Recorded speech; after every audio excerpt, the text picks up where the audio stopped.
Resolução gratuita e comentada das questões de física do vestibular da AFA biênio 2017-2018. No final, se você achou que foi útil ou se você gostou, comente e inscreva-se. O fisicvestibular.com.br agradece. Questão número 7 da AFA biênio 2017-2018 refere-se à ótica geométrica e fisiológica. Como a hipermetropia acontece na infância? É muito comum bebês e crianças apresentarem algum tipo de erro refrativo, e a hipermetropia é o caso mais constante. Isso porque esse tipo de ametropia é um erro de refração, é um defeito de refração, pode se manifestar desde a fase de recém-nascido. A hipermetropia é um erro de refração caracterizado pelo modo em que o olho, menor que o normal, foca a imagem através da retina. Consequentemente, isso faz com que a visão de longe seja melhor que a de perto. Então, o cara enxerga hipermétrope, enxerga melhor de longe. De acordo com a doutora Liana, existem alguns fatores que podem influenciar a incidência de hipermetropia em crianças, como o ambiente, a etnia e principalmente a genética. As formas leves e moderadas, com até 6 dioptrias, são passadas de geração para geração. Autossômica dominante. Já a hipermetropia elevada é herdada dos pais, autossômica recessiva, explicou a especialista. A médica ainda relatou a importância em identificar prematuramente o comportamento hipermétrope da criança. Caso contrário, esse problema pode afetar a rotina visual e funcional delas. A falta de correção da hipermetropia pode dificultar o processo de aprendizagem e ainda pode reduzir ou limitar o desenvolvimento das atividades da criança. Em alguns casos, pode ser responsável por repetência, evasão escolar e dificuldades na socialização, requerendo ações de identificação e tratamento, conclui a doutora Liana. Os sintomas relacionados à hipermetropia, além da dificuldade de enxergar de perto, variam entre dores de cabeça, fadiga ocular e dificuldades de concentração e leitura. O tratamento utilizado para corrigir esse tipo de anomalia é realizado através de cirurgia refrativa, o uso de óculos com lentes esféricas ou lentes de contato corretivas é considerado um método convencional que pode solucionar o problema visual do hipermétrope. De acordo com o texto acima, a hipermetropia pode ser corrigida com o uso de lentes esféricas. Dessa maneira, uma lente corretiva delgada gaussiana, divergência igual a mais 2 dioptrias, então se ela tem uma divergência de mais 2 dioptrias, tá? Ela é uma lente convergente, porque a gente sabe que lente convergente é lente que corrige hipermetropia. Então a divergência dessa lente é mais 2 dioptrias. Conforme a figura a seguir, é utilizada para projetar no anteparo colocado a uma distância pelinha da lente a imagem de um corpo luminoso que oscila em movimento harmônico simples. Movimento harmônico simples. A equação que descreve o movimento oscilatório desse corpo é y é igual a 0,1 que multiplica seno de 4t mais π sobre 2. Então eu repeti de novo a equação aqui do movimento oscilatório desse corpo, tá? Que é do objeto. Então esse y é igual a 0,1 que multiplica seno de 4t mais π sobre 2 é desse objeto aqui. Aqui está o objeto, tá vendo? Aqui a lente, aqui a imagem. Então esse é o objeto, ele está oscilando aqui dessa posição até essa, voltando a essa e repetindo. Então ele faz esse movimento oscilatório obedecendo a essa equação aqui, tá? Mas acontece que também ele deu a equação que descreve a oscilação projetada no anteparo. Aqui você tem um anteparo. Então a oscilação projetada no anteparo no anteparo está projetada a imagem. Então, a equação da imagem é essa. Y' igual a meio seno de 4t mais 3π sobre 2 no sistema internacional. Então, essa é da imagem. Então, essa é do objeto, essa é da imagem. Distância da imagem até a lente é pelinha. Nessas condições, a distância pelinha em centímetros é, e aqui estão as alternativas. As equações do movimento harmônico fornecidas servem apenas para fornecer os valores que localizam o objeto y, a imagem y' sobre o eixo principal, em cada instante. Então, essa equação do objeto, 0,1 seno de 4t mais π sobre 2, esse é um instante t. O y' é meio seno de 4t mais 3π sobre 2, um instante t. Então, se escolhermos para as duas equações o mesmo tempo t, vamos escolher mais fácil. Por exemplo, t igual a 0. Por que isso? Porque, veja bem, o objeto, a imagem, a localização é simultânea, ou seja, ao mesmo tempo. Então, quando, por exemplo, num certo tempo, o objeto está aqui, a imagem está aqui, está vendo? Na posição superior. Outro tempo qualquer, diferente do primeiro, claro. Se o objeto está aqui, a imagem está aqui, no meio do caminho. E no outro tempo diferente, quando o objeto estiver aqui, a imagem está aqui. Então, no mesmo instante, se localiza o objeto e ao mesmo tempo, no mesmo tempo, a imagem. Então, é simultâneo. Então, nós vamos substituir em cada equação um tempo que nós vamos escolher, por exemplo, tempo 0. Então, nós vamos pegar essa equação aqui em cima, que é do objeto, botar t0 aqui, o 4t some, vai ficar y igual a 0,1 seno de π sobre 2. Isso aqui é 0. Mesma coisa na equação da imagem. Meio seno, isso aqui some, então o t é 0. Então vai ficar meio seno de 3π sobre 2. Acontece que o seno de π sobre 2 é 1 e o seno de 3π sobre 2 é menos 1. Que substituindo aqui, você vai ter y igual a 0,1 vezes 1, que vai dar 0,1 metros. É a altura do objeto, o tamanho do objeto. E aqui y' igual a menos 0,5, invertida, tá? Metros é o tamanho, a altura da imagem. Então, o que nós temos aqui? Veja bem. Nós temos altura, tamanho do objeto y, distância do objeto até a lente p. Altura, tamanho da imagem y', distância da imagem até a lente p'. Continuando o exercício, nós vamos pegar agora a equação do aumento linear transversal. Essas são as equações do aumento linear transversal. A, que é o aumento linear transversal, que é a ampliação ou redução, indica quantas vezes o objeto é maior ou menor que a imagem. Então, esse A é I sobre O, no caso, o I é o nosso y' e o O é o nosso y. O aumento é menos P' sobre P, P' é a distância da imagem à lente, P é a distância do objeto à lente. Ou ainda, juntando as duas, I sobre O igual a menos P' sobre P, nós vamos usar essa daqui, e lembrando que o I é o y' e o O é o y. Então, nós vamos ter y' sobre y é menos P' sobre P. No lugar do y' a gente colocou menos o meio achado anteriormente, o y é 0,1, igual a menos P' sobre P.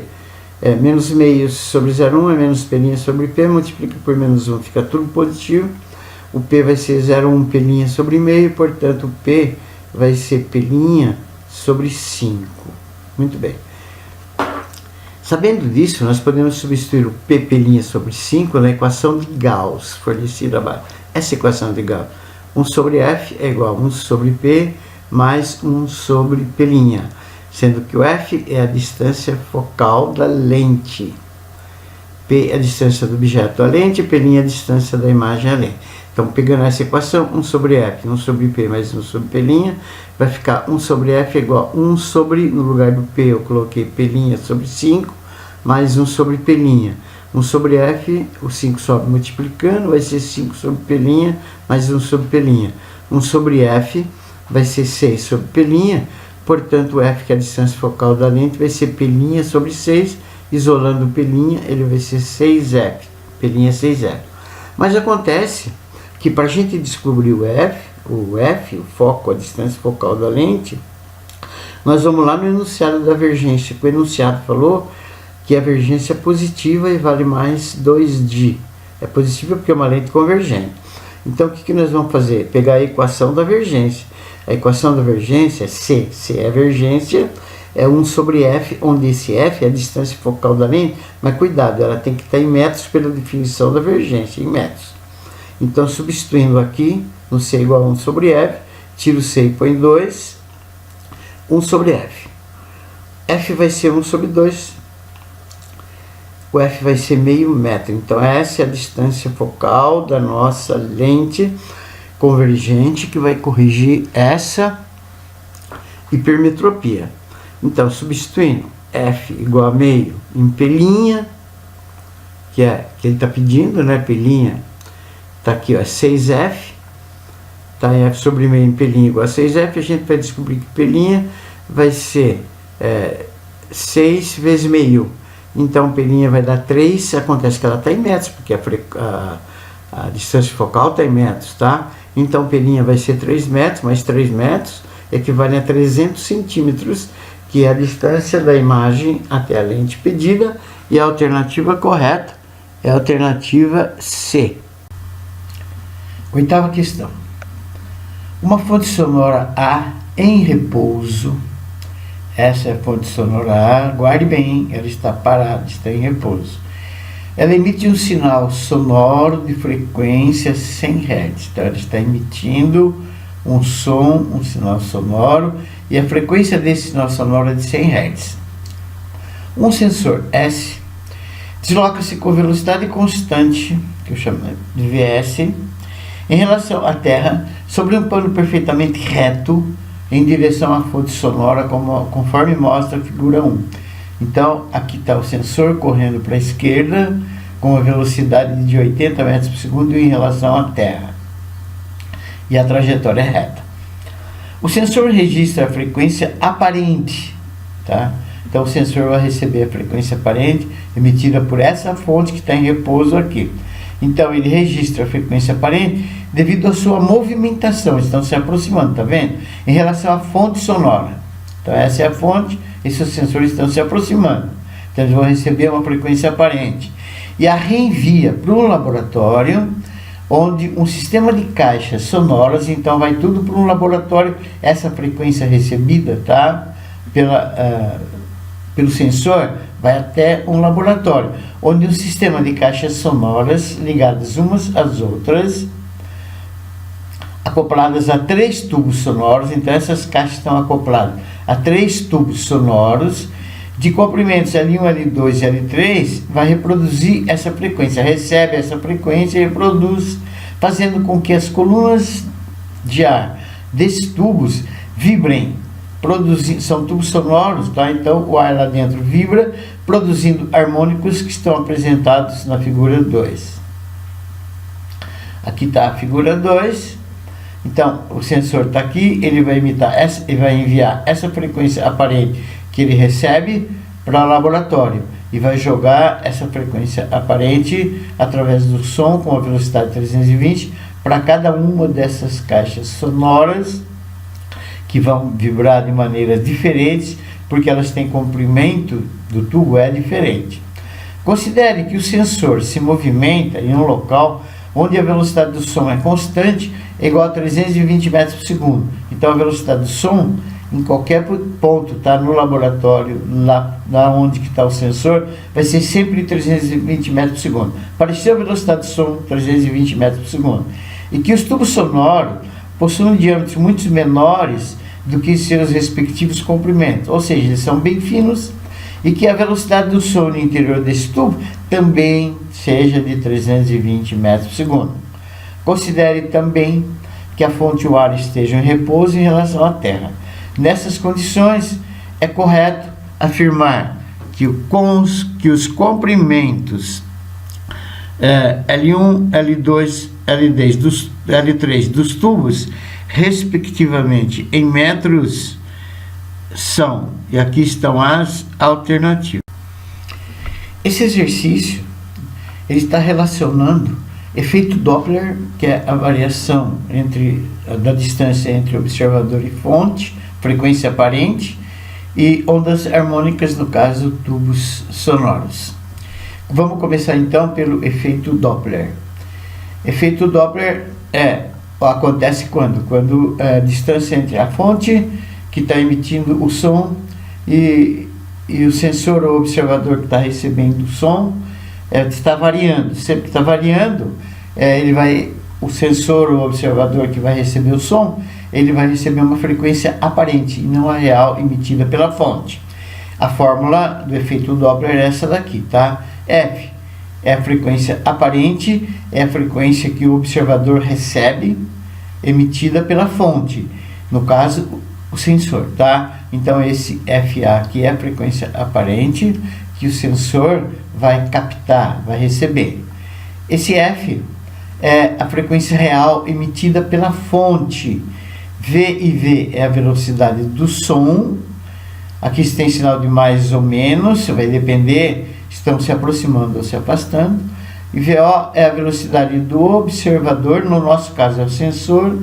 E VF é a velocidade da fonte, que no nosso caso está em repouso, parado, tá? Muito bem. Então, quando a gente for trabalhar lá com os tubos sonoros, ver que o exercício está pedindo, que a primeira coisa que nós vamos fazer é ter que encontrar a frequência que esses tubos estão recebendo. Então, a frequência que chega aos tubos. Então, o que nós vamos fazer? Nós vamos pegar essa equação do efeito Doppler, tá? E vamos substituir nessa equação a velocidade do som fornecida, do som, que é de 320 metros por segundo, da onda, né? Do som.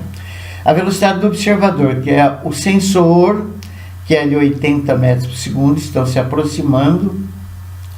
Velocidade da fonte é nula pelo enunciado, então VF zero. E a frequência real que a fonte está emitindo, também fornecida pelo enunciado, que é 100 Hz.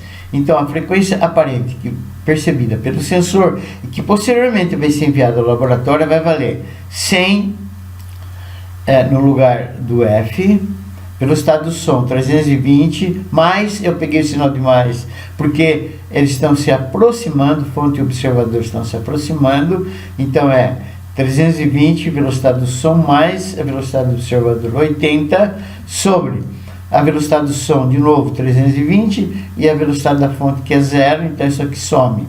Então vai ficar, a frequência aparente vai ser 100 vezes 320 mais 80, 400 sobre 320. Então, a gente observando de novo, porque que aqui é mais, está ocorrendo uma aproximação entre fonte e observador, então esse sinal aqui, ó, tá, é positivo. Fazendo os cálculos, FA vai ser 100 vezes 320 com mais 80 dá 400, 320 mais 80 dá 400 por 320, que vai dar 1,5, então vai ficar 400 vezes 1,5, então a frequência aparente é 125 Hz. O que nós achamos? A frequência aparente recebida por quem? Pelo sensor. Então o sensor vai receber essa frequência de 125 Hz que foi emitida, cuja frequência emitida pela fonte é de 100, então ele recebe 125 a mais, porque eles estão se aproximando, a distância está diminuindo entre o observador e a fonte. Essa frequência aparente, tá, que é recebida pelo sensor, que ela faz, é emitida por laboratório e vai chegar até os tubos, então os tubos vão receber os 125 Hz de frequência. Muito bem, com essa frequência de 120, vamos ver o que vai acontecer com os tubos. Então, inicialmente, vamos calcular o comprimento de onda, o lambda, da onda que está chegando aos tubos, tá?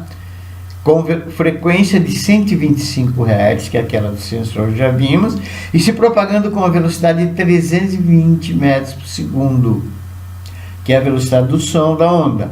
Nós vamos utilizar para isso a equação fundamental da onda ondulatória, que diz que V é igual a lambda F. V é a velocidade de propagação da onda, do som. Lambda é o comprimento da onda que está chegando aos tubos, e F é a frequência que esse tubo está recebendo.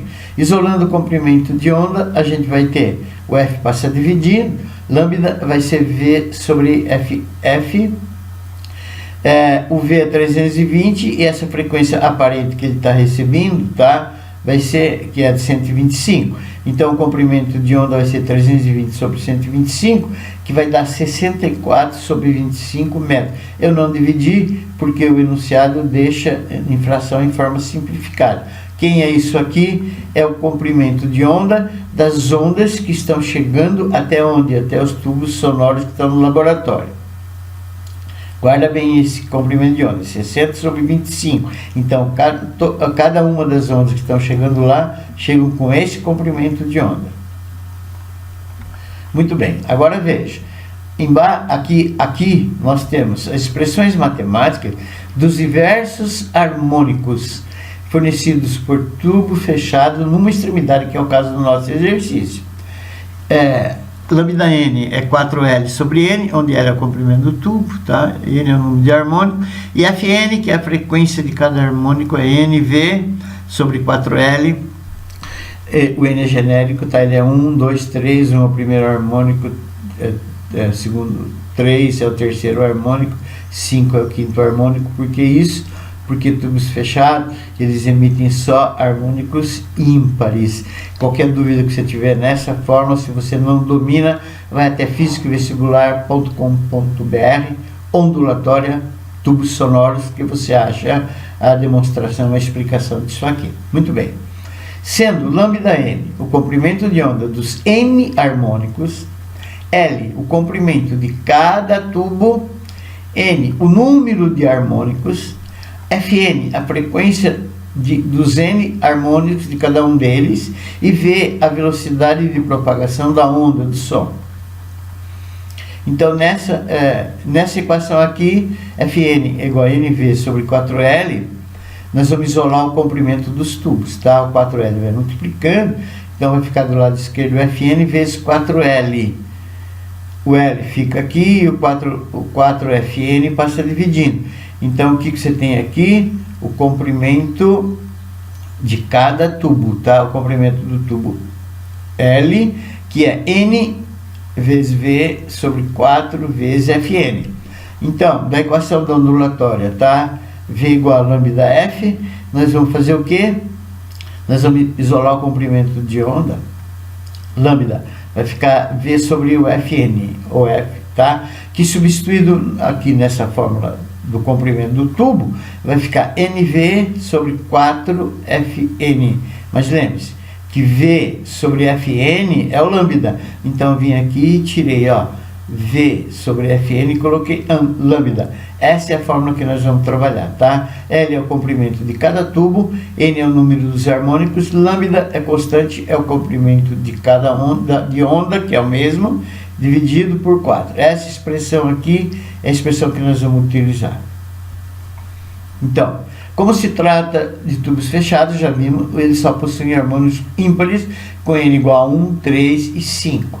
Então aqui está, lá no laboratório, chegou, emitido pelo sensor, a frequência aparente, chegou aqui no primeiro tubo de comprimento L1, no segundo tubo de comprimento L2, no terceiro tubo de comprimento L3. Esse aqui emite um som, que é o primeiro harmônico, esse aqui emite um som, que é o segundo harmônico, esse aqui emite um som, que é o terceiro harmônico. Agora ficou simples. Então nós vamos pegar para cada um deles. O primeiro tubo, L1, o comprimento dele, vai ser o N para N igual a 1, tá? Então N lambda sobre 4, 1 vezes o lambda, que é 164 sobre 25 sobre 4. Então o L1 vai dar 1 vezes 64 sobre 4 vezes 25. Então o comprimento do tubo 1, tá? Ele vai ser 16 sobre 25 metros. Agora vamos no segundo tubo, que o N é 3, terceiro harmônico. Substitui o N por 3, faz os cálculos, você vai descobrir que o comprimento desse tubo aqui, L2, vai ser 48 sobre 25 metros. Fazendo a mesma coisa aqui no terceiro tubo, quinto harmônico, para N igual a 5, substitui o N por 5, efetua os cálculos, aqui você vai descobrir que o terceiro tubo vai ter comprimento 80 sobre 25, que simplificado vai dar 16 sobre 5 metros, e no caso, a alternativa correta é a alternativa A. Nona questão da Academia da Força Aérea Brasileira, Biênio 2017-2018. Começou a temporada de raios e o Brasil é o lugar onde eles mais caem no mundo. Os raios são fenômenos da natureza impressionantes, mas causam mortes e prejuízos. Todos os anos morrem em média 130 pessoas no país, atingidas por essas descargas elétricas. Segundo as pesquisas feitas pelo Grupo de Eletricidade Atmosférica do INPE, o número de mortes por raios é maior do que o por deslizamentos e enchentes. E é na primavera e no verão que ocorre com mais tempestades. Época com mais tempestade que a preocupação aumenta, onde ocorre mais raios. Isso é disponível em www.g1globo.com/Bom Dia Brasil, acessado em 16 de fevereiro de 2017. Muito bem. Como se pode verificar na notícia acima, os raios causam mortes e, além disso, constantemente há prejuízos ligados a eles, como destruição de linhas de transmissão de energia e telefonia, incêndios florestais, dentre outros. As nuvens se eletrizam devido às partículas de gelo, que começam a descer muito rapidamente, criando correntes de ar bastante bruscas, o que provoca fricção, atrito entre as gotas de água e o gelo, responsável pela formação e, consequentemente, acumulação de eletricidade estática. Quando se acumula carga elétrica negativa demasiadamente na zona inferior da nuvem, então, você tem a nuvem na parte inferior dela, quando ocorrer descarga elétrica negativa, bastante descarga elétrica negativa, que é o caso mais comum, ocorre uma descarga elétrica em direção ao solo. O solo, o que? Por indução eletrostática, tá? Ele vai adquirir cargas positivas, porque as negativas que estão embaixo da nuvem, na parte inferior da nuvem, vão atrair as positivas na parte superior do solo. Considere que a base de uma nuvem de tempestade, a base da nuvem de tempestade, eletricamente carregada com carga de módulo igual 2 vezes 10 a segunda coulomb, 200 coulomb, ela está 500 metros acima do solo. Então ela está com carga de 2 vezes 10 a segunda coulomb e 500 metros acima do solo. O ar se mantém isolante até que o campo elétrico entre a base da nuvem e o solo atinge o valor de 5 vezes 10 a sexta volt por metro. A partir daí, esse raio que era isolante, esse meio, tá? que é o ar, no caso, úmido, né? Que ele era isolante, ele vira condutor.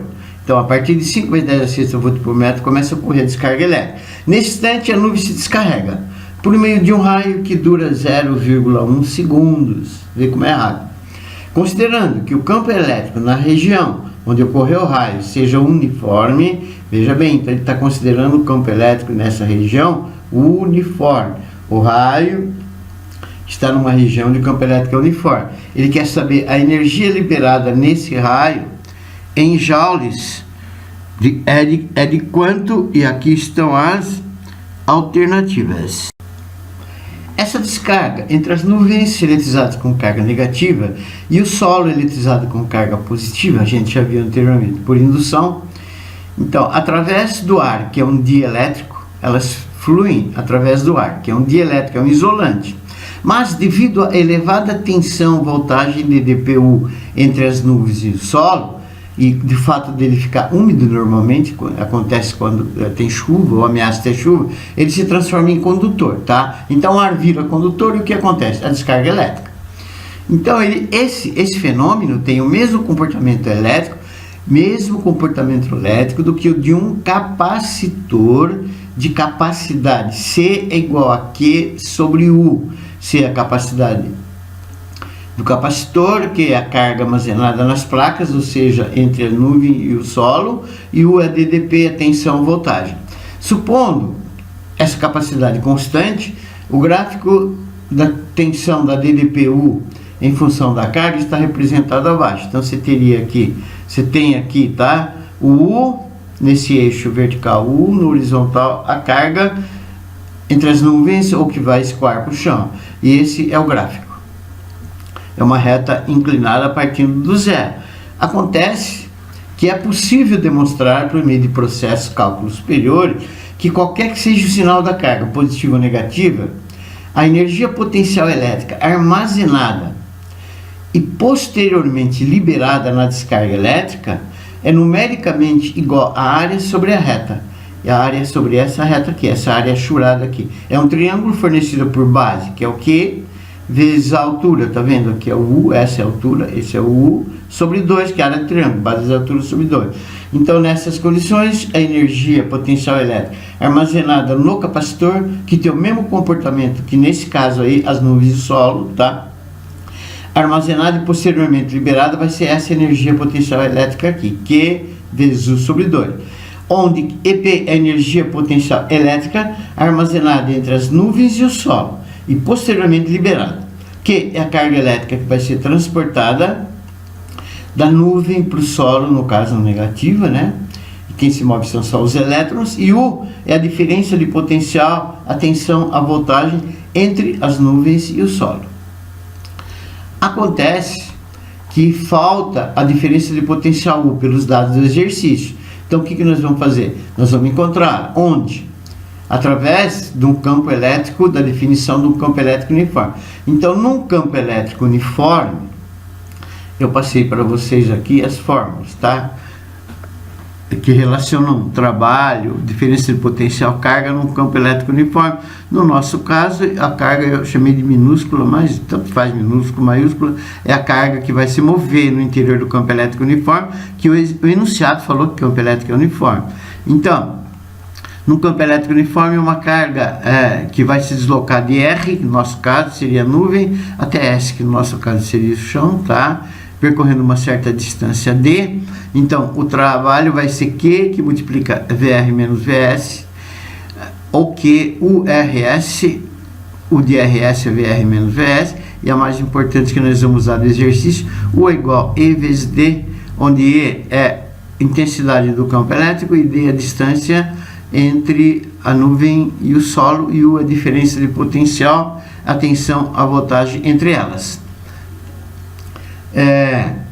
Então, substituindo aqui U é igual a ED na forma de energia potencial, que a gente já viu lá em cima, que é QU sobre D, no lugar do U nós vamos pôr ED. Então, a forma de energia potencial vai ficar E igual a Q vezes E vezes D sobre 2. Muito bem. Quem é Q?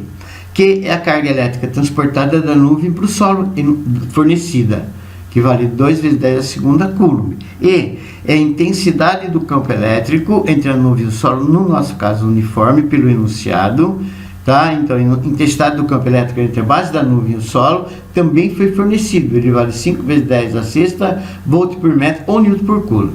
E D é a distância entre a base da nuvem e o solo, também fornecida, 500 metros. Em outras palavras, basta substituir todos esses valores aqui nessa expressão. Então, energia potencial elétrica é Q vezes E vezes D sobre 2, substituindo o Q, 2 vezes 10 a segunda, o E por 5 vezes 10 a sexta, o E por 500 sobre 2. Isso aqui vai dar 2.500 vezes 10 a oitava. Essa energia potencial elétrica pedida, corrida pela descarga entre a nuvem e o solo, vai ser 2,5 vezes 10 a 11, com uma energia na medida em joules. E a alternativa correta é a alternativa C.